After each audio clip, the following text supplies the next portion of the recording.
Eine Fantasiereise für dich. Mach das bequem. Leg dich jemand an, wo dir's wohl ist und wo dich niemand stören kann. Vielleicht brauchst du ein Küssi oder eine Decke oder sonst irgendetwas, so dass es dir so richtig wohl ist. Alles ist jetzt so, wie du das brauchst. Und du schnaufst einmal ganz tief ein und aus. Und nochmal ein und aus. Einfach gerade ein paar Mal. Vielleicht hast du deine Augen schon geschlossen. Oder du schliessest sie jetzt. Jetzt überlegst du mal, was du heute alles gemacht hast.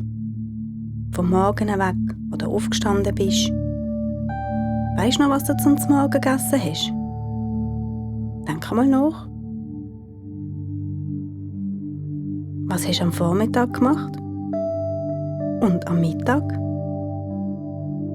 Einfach an alles denken, was du heute gemacht hast. Bis jetzt, in dem Moment, wo du da liegst. Und wie fühlst du dich heute? Bist du glücklich und zufrieden? Hast du viel gelacht? Oder bist du gar hässig gewesen? Oder traurig? Oder vor allem ein bisschen?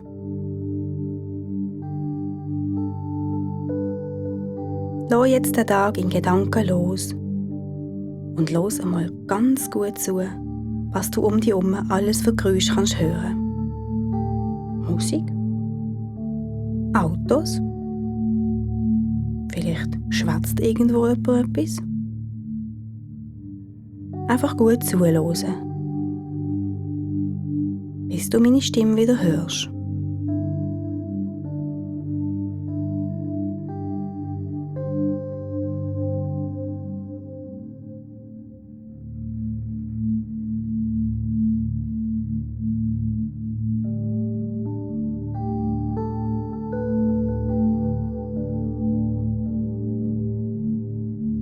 Jetzt denkst du an deine Füße.